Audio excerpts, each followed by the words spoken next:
और अब बात यूपी में होने वाले विधानसभा चुनाव की। पूरी पलटन के साथ बीजेपी छोड़ने वाले स्वामी प्रसाद मौर्य ने आज समाजवादी पार्टी की साइकिल पकड़ ली। अखिलेश यादव की मौजूदगी में उन्होंने बीजेपी को जमकर खरी खोटी सुनाई, सत्ताधारी पार्टी को खत्म करने की कसम खाई। तो स्वामी का साथ मिलने से अखिलेश यादव भी सत्ता में वापसी को लेकर आश्वस्त दिखे।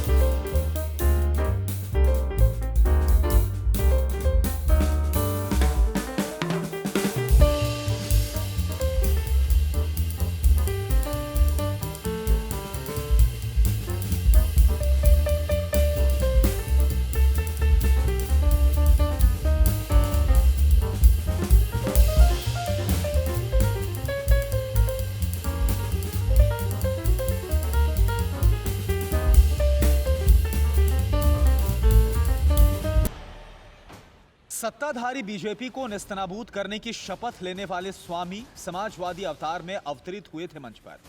आंखों में काला चश्मा चढ़ाए स्वामी प्रसाद मौर्य के माथे पर लाल साफा चमक रहा था और जुबान से तीखे शब्द बाहर निकल रहे थे। नए नवेले समाजवादी हुए स्वामी पूरे 6 बरस तक कमल मार्का पताका उठाने के बाद इस बार बीजेपी को बर्बाद करने की प्रतिज्ञा दोहरा रहे थे। यूपी की राजनीति में मौसम वैज्ञानिक के तौर पर विख्यात स्वामी प्रसाद मौर्य उस मायावती का नाम लेकर बीजेपी को चिता रहे थे जिसके सानिध्य में उन्होंने राजनीति की दीक्षा ली थी, जिन्हें दशकों तक पूजने के बाद 2016 में छोड़ दिया था। मैं ये भी चुनौती देता हूं, जिसका मैं साथ छोड़ता हूं उसका कहीं अता पता नहीं रहता है। हमारी बहन जी जिंदा, इसका जिंदा मिसाल है। उनको घमंड हो गया था, साथ छोड़ दिया, आज कहीं अता पता दिखाई नहीं पड़ता उनका। कभी मायावती के लेफ्टिनेंट रहे स्वामी जब 6 साल पहले हाथी की सवारी छोड़ कमल का फूल पकड़ा था, तब भी उनका कुछ ऐसा ही अंदाज था। बीजेपी में आए तो विधायक भी बने, मंत्री भी बने, बेटी सांसद बन गई और बेटा टिकट पाकर भी हार गया था। सियासी रट्टा मारने वाले कहते हैं कि इस बार ऊंचा हार से बेटे के टिकट पर खतरा मंडराने की वजह से स्वामी प्रसाद मौर्य का बीजेपी से मन खट्टा हुआ है। हकीकत जो भी हो, मगर अपने सिपह सालारों के साथ अखिलेश यादव के मंच पर बैठे 68 बरस के स्वामी पूरे रौ में थे। मुख्यमंत्री की कुर्सी पर बैठ करके पाप करोगे और साथ ही साथ दुहाई देगो हिंदू की। क्या आपकी नजर में कुछ बड़ी जात के लोग हिंदू हैं क्या? तो वही 10-5% अगर आपके हिंदू हैं तो आपका खटिया खड़ी बिस्तरा गोल होना तय है। पाप पुण्य की व्याख्या करने वाले स्वामी प्रसाद मौर्य अकेले नहीं आए हैं, पलटन के साथ बीजेपी को टेंशन देकर आए हैं। यही वजह है कि जिस स्वामी प्रसाद मौर्य से मुलायम शिवपाल और खुद अखिलेश भी जिंदगी भर टकराते रहे, उसी के लिए समाजवादी नेता ने अपना दिल बड़ा कर लिया था। अखिलेश इतने गदगद हैं कि पूछिए मत। स्वामी प्रसाद मौर्य जी का बहुत बहुत धन्यवाद दूंगा। जैसा कि उन्होंने अपनी बात में कहा कि जिस तरफ वो चल देते हैं सरकार उन्हीं की बन जाती है, और इस बार भी पहले की तरह अकेले नहीं चले हैं, बड़ी संख्या में अपने साथ लोगों को लेकर के आए हैं। सवाल है कि क्या उत्तर प्रदेश की राजनीति में इतने अहम है स्वामी प्रसाद मौर्य? क्या वाकई स्वामी प्रसाद मौर्य सूबे में सत्ता बनाने की ताकत रखते हैं? क्यों अखिलेश यादव को लग रहा है कि स्वामी आ गए, अब सत्ता मिलना तय है? इसे समझने के लिए स्वामी प्रसाद मौर्य का सियासी आधार क्या है? स्वामी प्रसाद मौर्य की राजनीतिक दखल रायबरेली और शाहजहांपुर होते हुए बदायूं तक मानी जाती है। 1980 से सक्रिय राजनीति कर रहे स्वामी प्रसाद मौर्य का पिछड़ा वर्ग और खास तौर से कोयरी समाज में उनका अपना जनाधार है। मौर्य बिरादरी के मतदाता यूपी में 6 से 8% बताए जाते हैं। इसमें कुशवाहा, काछी, सैनी और शाक्य आदि भी शामिल हैं। स्वामी प्रसाद मौर्य गैर यादव ओबीसी वोट को अपने साथ लाने में अहम भूमिका अदा करते रहे हैं। कुशवाहा आबादी वाली जिन सीटों पर कांटे की टक्कर होती है, वहां स्वामी प्रसाद मौर्य की अहमियत बढ़ जाती है। यही वजह है कि इस बार जब स्वामी प्रसाद मौर्य ने साइकिल की सवारी करने का फैसला लिया, तो अखिलेश यादव की नजर 403 में से 400 सीटों पर अटक गई। 80% लोग तो समाजवादी पार्टी के साथ समर्थन में खड़े ही हो गए थे। उन समाजवादी पार्टी के साथ जो गठबंधन था उसके साथ खड़े ही हो गए थे। और जिन जिन लोगों ने आज मंच को देखा होगा, इस मैदान को देखा होगा और स्वामी प्रसाद मौर्य जी की बात सुनी होगी, 20% भी उनके खिलाफ हो गए होंगे। एक साथ थोक में इतनी आमद होने से अखिलेश यादव गदगद हैं, या कहिए कि फुल फॉर्म में हैं। सियासी पिच पर ऑलराउंडर की तरह खेल रहे हैं और योगी आदित्यनाथ के खेल पर सवाल उठा रहे हैं। जो लोग खबर को देख रहे होंगे वो जानते होंगे कि लगातार विकेट गिर रहे थे उधर पर।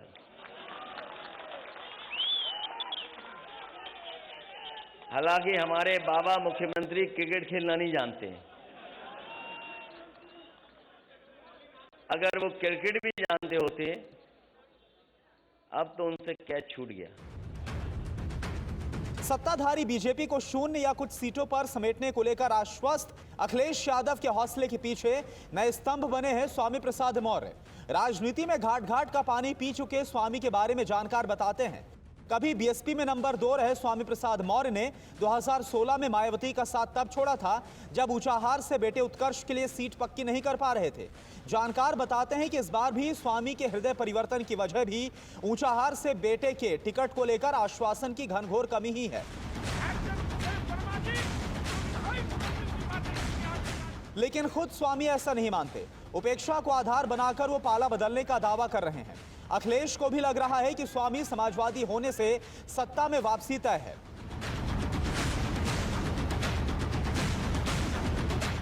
ये सेमीफाइनल चुनाव नहीं है। इस बार तो ऐसा बीजेपी वाले हेड विकेट हुए कि हमारे तमाम नेताओं की स्ट्रेटजी नहीं समझ पाए वो। अगर स्ट्रेटजी समझ गए होते तो पता नहीं क्या करते वो लोग, न जाने कौन से डैमेज कंट्रोल में लग जाते।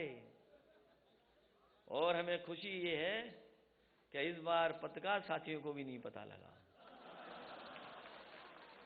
लेकिन ये पत्रकार साथी सब अपने साथ आ गए हैं। अब अखिलेश यादव जब स्वामी के साथ मिलकर जीत की भविष्यवाणी कर रहे थे तब समर्थकों में उत्साह अति पर था, इतना ज्यादा कि आचार संहिता की दीवार लाल टोपीधारी भीड़ के नीचे दब गई। कोरोना प्रोटोकॉल का साफ यहाँ पर उल्लंघन होता हुआ दिख रहा है और बड़ी तादाद में लोग आए हुए हैं। आप देखिए पीछे तक आपको यहाँ पर लोग दिखाई पड़ेंगे और इधर भी कैमरा अगर पैन होगा, मैं चेतन से कहूँगा कैमरा पैन कराएं तो इस तरफ भी काफ़ी संख्या में आपको लोग दिखाई पड़ेंगे। तो मास्क लगाइए। अरे मास्क जेब में डरो, अब मास्क लगाओ, ले मास्क लगाए। आचार संहिता भी है, कोरोना भी है, गाइडलाइंस सपा आ रही है और ये तो आज भीड़ बहुत होगी। भीड़ अखिलेश भैया जिंदाबाद, अखिलेश यादव जिंदाबाद। असल में चुनाव आयोग ने वायरस विस्फोट की वजह से भीड़ को लेकर सख्ती की है। यही वजह है ना तो कहीं रैली हो रही है ना जनसभाएं। फिर भी हुजूम जुटा तो सवाल उठ गए। हालांकि अखिलेश ने चुनाव आयोग के हर नियम को मानते हुए चुनाव जीतने की बात कही है, खासकर तब जबकि बीजेपी के अंदर बगावत का बवंडर उठा हुआ है। हालांकि बीजेपी को ऐसा नहीं लगता। बीजेपी बार बार दोहरा रही है जिनका टिकट कटना तय था उन्होंने ही पार्टी से कट्टी की है। बीजेपी का दावा है ना तो स्वामी के जाने से फर्क पड़ेगा, ना दारा सिंह या सैनी के।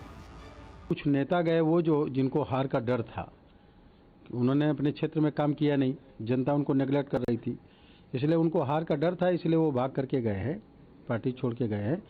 जनता उनके साथ नहीं गई है, जनता बीजेपी के साथ है, चाहे वो पिछड़े वर्ग के हों, चाहे SC/ST के लोग हों, चाहे गरीब तबके के लोग हों। इस बीच योगी आदित्यनाथ भी अपने हिसाब से सियासत को आकार दे रहे हैं। मकर संक्रांति के मौके पर खिचड़ी दाव चला है। 40 साल पुराने बीजेपी कार्यकर्ता अमृतलाल के घर योगी आदित्यनाथ ने जमीन पर बैठकर खिचड़ी खाई।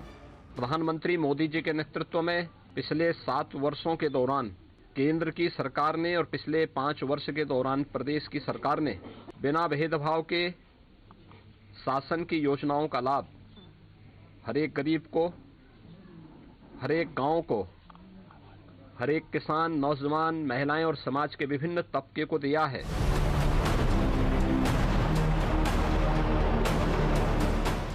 अपना अपना दावा है।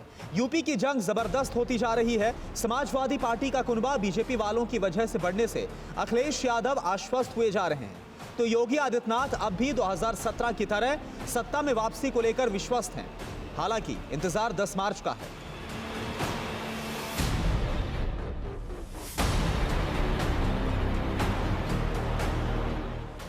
कोरोना धर्म नहीं देखता, जात नहीं देखता, अमीर गरीब ऊंच नीच नहीं देखता। कोरोना सिर्फ मौका देखता है, लेकिन आप उसे मौका मत दीजिए। बस इतना कीजिए, जब कभी दफ्तर से, बाजार से घर लौटिए तो इतना ख्याल जरूर रखिए कहीं आपके साथ कोरोना आपके घर तो नहीं जा रहा।